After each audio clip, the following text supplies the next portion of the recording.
Hey everybody, how's it going? I'm Sethum and welcome back to another video. I'm once again in Valheim, and this time around I've got a bit of an update for you. So this update is around the dwarf spawner farming system. So of course this is not my own idea. I have basically borrowed it from other YouTubers and stuff like that, but this was what I initially had where I had my initial spawner system where I farmed it out. So what I did is I basically raised up the ground and covered up the spawner. Now when you cover up the spawner, it does not spawn the grey dwarfs, and I built a ramp all the way up to the spawner itself, and then made a little hole right there with a little pit, and in the pit I put a brazier. So that basically still does fire damage. The brazier does not take damage, and of course it's very important that you cover up the spawner so that it does not spawn. Now by doing this, what happens is we are kind of cheesing it in a sense that we are forcing the spawner to spawn the grey dwarfs in only one location, and in that location there is a brazier for them to fall into and burn and pretty much die and give us the resources. Now there are a couple of problems with this, and the first one that you need to know is when you do cover up the entire spawner with the ground, and that is by using the hoe.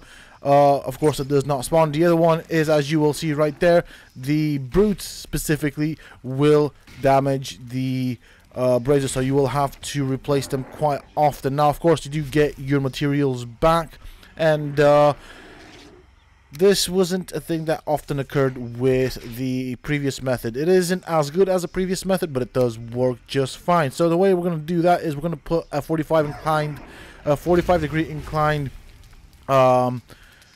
pillar right there, and it does take a bit of fiddling with it, but we do want to have it just a wee bit up off the ground, and then attach to that a brazier, then remove the 45 degree inclined beam. I called it a pillar before, but it's a beam, a pillar, whatever you want to call it. Probably a beam suits it better. So we're going to try and attach that there. Now you want the brazier just barely touching the ground, so that way it still has the fire, and as you will see, the dwarfs will fall onto it. Now this is a good system. So basically what I'm saying here is do not destroy your previous farming machine, just update it to this. So I'm going to show you how to build this from ground up. So of course, if you haven't done it already, there are several ways you can do this. Now one thing to keep in note here is there are always only 3 grey dwarfs around the spawner, so that's how it works. So if you take one out, it will spawn another one, and so on and so forth. There we go, there's the system. Now of course the first thing we need to do is we need to stop the grey dwarfs from bugging us whilst we are building. So there are 2 ways of doing this. You can try and kite them into a hole, have the pit or hole fairly close to the spawner, but before we do that we need to place down a workbench. The workbench will of course allow us to then start making modification. We have a brute coming up on us. I'm just going to try and be stubborn here and place down this bench like so. Now of course I'm doing this in admin mode because this is not something I'm going to be using. I've already got the updated one that I modified, and that was the one I showed you in the previous video. Now notice that it does spawn quite often. Now the next thing we'll need to do is, of course, we need to stop these grey dwarfs from annoying us. The way we're going to do this in the method I'm going to use, of course, is similar to the previous video. If you haven't seen that, go and have a look at that. I'm going to use the fire. The grey dwarfs still don't want to get burnt by the fire. Now of course with the update to the campfire, if the fire deals damage, it does take damage, and it doesn't take a lot of damage for it to break. So that is where this problem comes, or where this modification comes in handy. Now I'm going to start placing down campfires in a circle around the grey dwarf spawner. As you will see, they don't really want to get burnt, so I'm going to use that system against the AI and just kind of place them down fairly roughly in a circle. Probably going to have gaps, but we will figure out where the gaps are depending on how the grey dwarfs get out. Now I'm going to deal with these guys out here because they are annoying. Okay, so that guy just went through the fire, so that is an exit for them, so we'll need to cover that one up as well. It's a very rough thing, and this is just to keep the grey dwarfs in the area with the spawner, so we'll have to put down another campfire at some point. There we go. That covers that. And we'll deal with these guys. Perfect. Okay, so that guy just walked through the fire just to get to me. So of course that is the brute. And as I said, this is only a temporary fix. This is just to allow us the space to do the next step, which is basically build up a hill. Now we want to use the hoe for this. We want to make sure that we have selected the tool that allows us to, or the option that allows us to build upwards. And before we do that, just clear out these branches so that they're not in the way.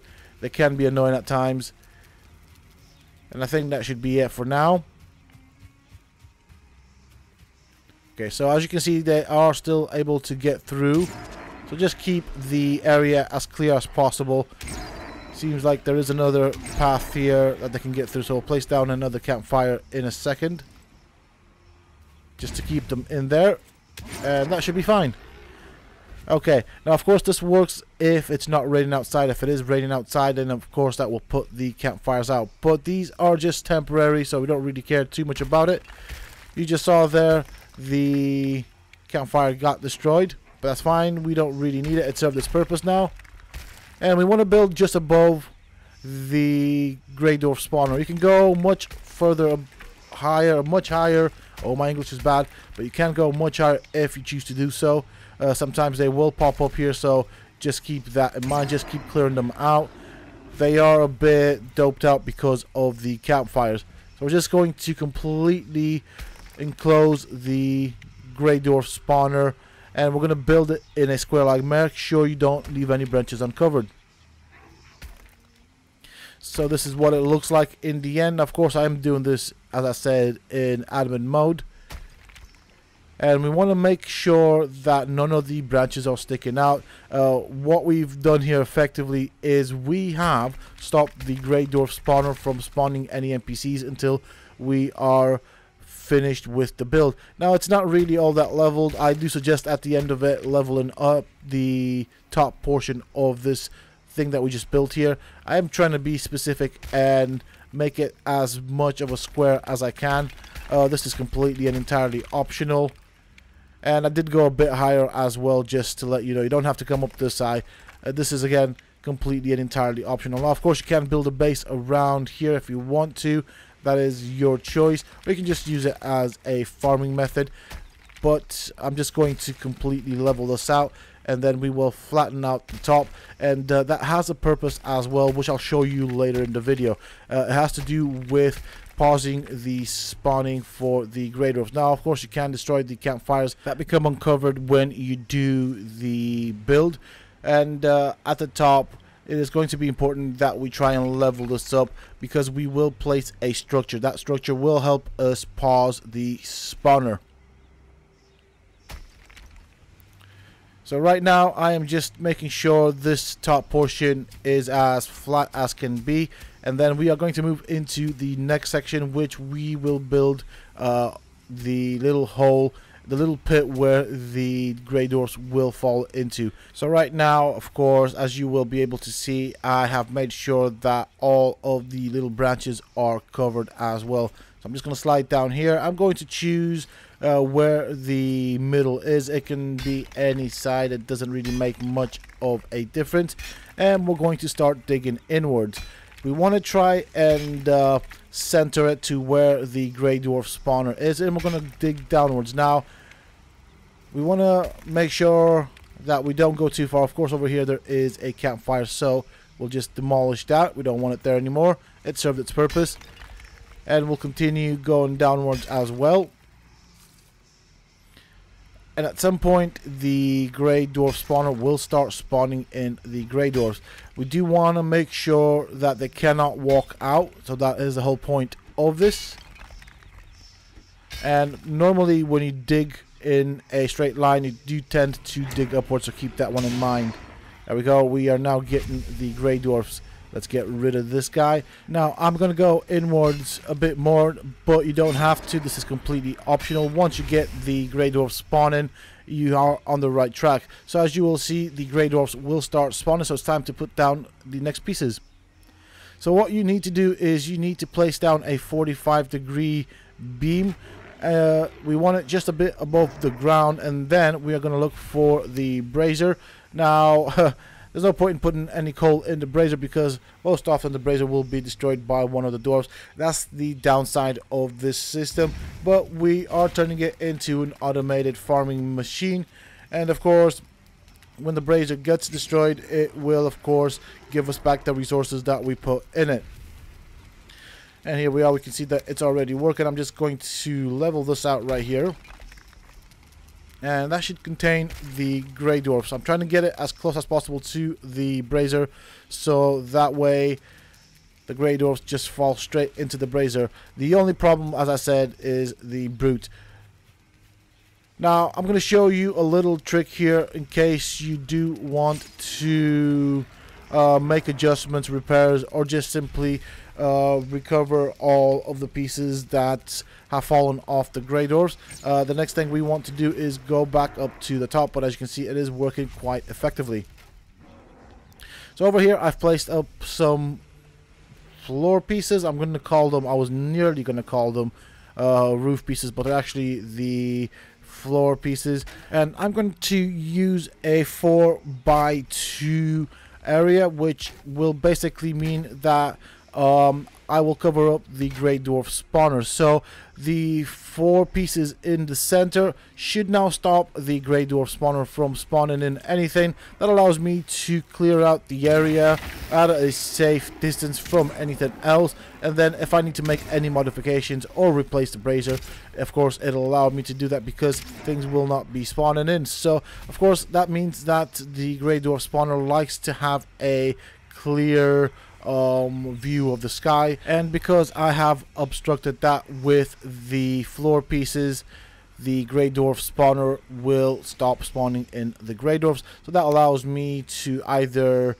increase the size of the pit, or of course I can add a brazier replacement and put it back up, and so on and so forth. So I'm just going to show you that right here. So sometimes it can be a bit fiddly. Now the pit itself is very tight. If you are in the situation, we may just need to, or you may just need to slightly extend the pit. I am trying to be stubborn here and put the brazier attached to the inclined beam, but as you can see, there's not really a lot of space to work with. If you're in this situation, just basically get your pick out and look at it this way and extend it by 1. That should sort that problem out. We should now be able to put up the brazier, and the brazier should be attached to the ground so that when we destroyed the inclined beam, the 45-degree beam, it will not destroy the brazier. It can be a bit fiddly at times, but this is what it is. This is what it looks like. It's not as good as the previous one, but it is the next best thing. Now, I did use the previous one for quite some time, and I can tell you that the grey dwarfs did not actually destroy the campfires. The campfires actually lasted quite well. Now, I think what the problem is here with the brazier is because it has the chain, which also has a hitbox. So when the grey dwarf brute spawns in, it will see that as a thing to target, and so therefore it will target it. Now, of course, you can just hang about here and then of course just constantly repair the brazier, help the brazier take out the grey dwarf. Now, this is just on one side. You can have a pit on the other side, say for example, and you can go with 2 of these type of pits that constantly spawn in things for you. It just means you'll have to obviously repair and replace the braziers more often. But as you can see, it's quite effective. And when you're ready to go again, just remember to remove the floor pieces to allow the spawner to do its job. With that being said and done, that is pretty much it for this video, folks. I do hope that you have enjoyed it and found it useful and informative. If you have, please don't forget to support me and the channel by hitting that like button, subscribe to the channel if you're new and haven't already. for more similar content from myself. And if you have just subscribed, why not check out some of my other videos and guide you on this channel, who knows, you might just enjoy them. And don't forget to hit that bell icon so that you get notified when I upload new videos and content to the channel. Also, for those interested, you can always find me on the Sethum Discord. Links to this, of course, you can find down below in the video's description. And until next time, stay safe, folks.